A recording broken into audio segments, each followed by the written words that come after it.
Bueno, vamos a finalizar ya el repaso del bloque 2 de la parte de Al-Ándalus y vamos a ver esas preguntas de la parte social, la parte económica, que han caído algún otro año en la EBAU. Bueno, esta pregunta es muy importante.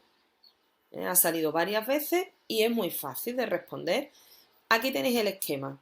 Este esquema, que sabéis que no es mío, ¿vale? Lo he comentado alguna vez, este en concreto no lo he hecho yo, pero es un esquema fabuloso para entender cómo estaba dividida lo que es la sociedad de Al-Ándalus, ¿vale? Entonces, bueno, nos dicen, las preguntas sobre este esquema son, por un lado, ¿qué nombre reciben los componentes de la minoría cristiana de Al-Ándalus? Para eso nos vamos aquí, a los no musulmanes, y cómo los denominan mozárabes, ¿vale? Esto ha caído varias veces y es fácil de que lo confundáis con los muladíes.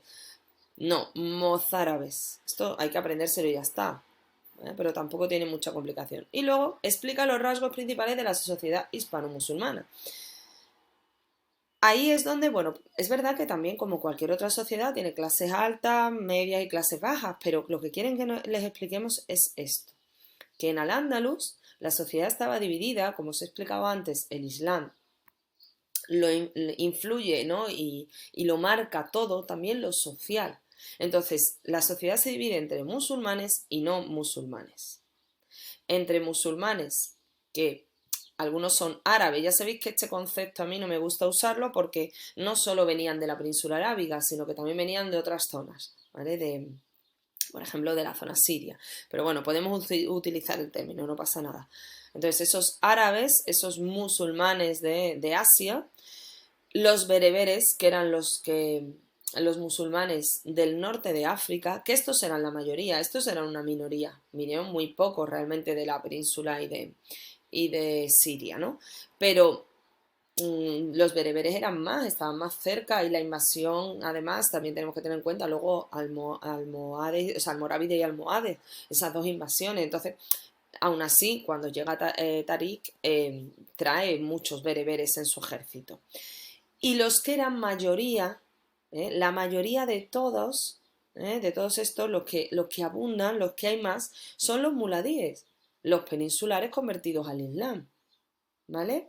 Entonces esto también es muy importante, sobre todo para que lo tengamos en cuenta actualmente, en el presente.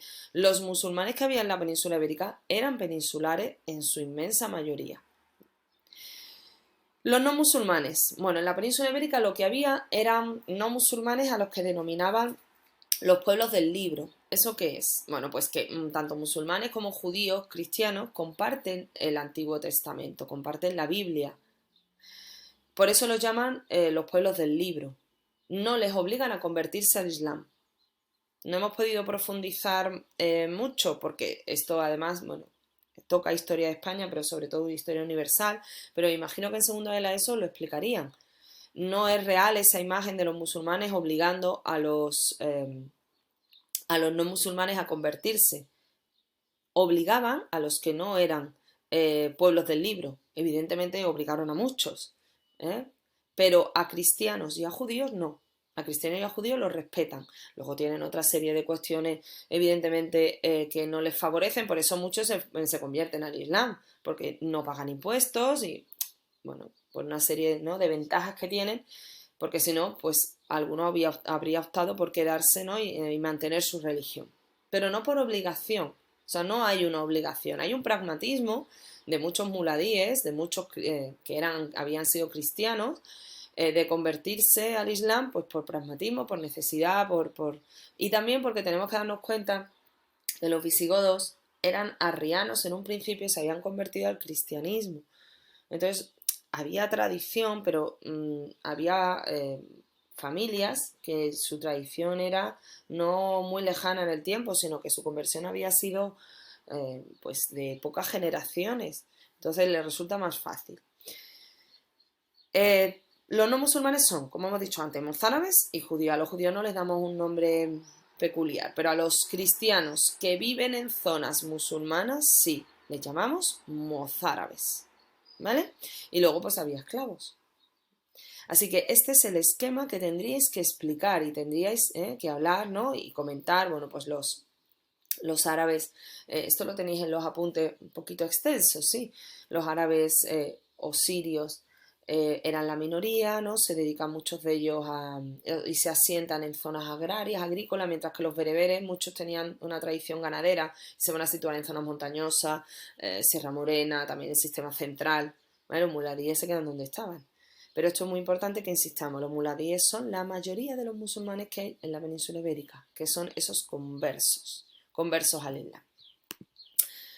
Sobre economía y cultura, bueno, pues hay una pregunta así que nos hacen muy genérica, entonces hay que intentar resumir, porque, bueno, son preguntas semicortas. Entonces, describa el legado cultural y económico de Al-Ándalus. No se trata de explicar la cultura y la economía, sino qué nos han dejado, por eso hablan de legado, ¿no? Entonces, bueno, hay que hablar del patrimonio cultural, aquí podéis citar algún monumento, ¿no?, de los que nos han llegado, la Mezquita de Córdoba, la Giralda, lo que queráis. También es importante la influencia que ejercieron los musulmanes sobre los cristianos. De hecho, apareció dos estilos artísticos propios, uno el arte mozárabe y otro el arte mudéjar. Mozárabes, ¿quiénes eran?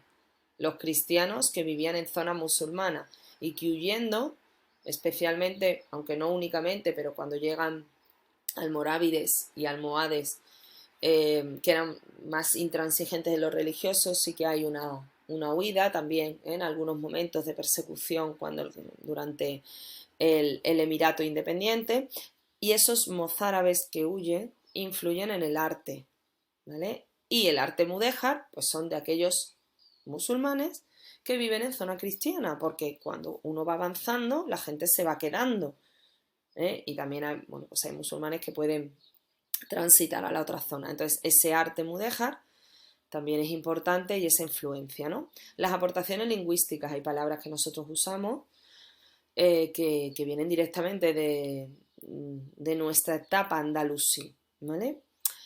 Fue muy importante, y estos nos lo preguntan luego en otra parte del bloque 2, que analizaremos en otros vídeos.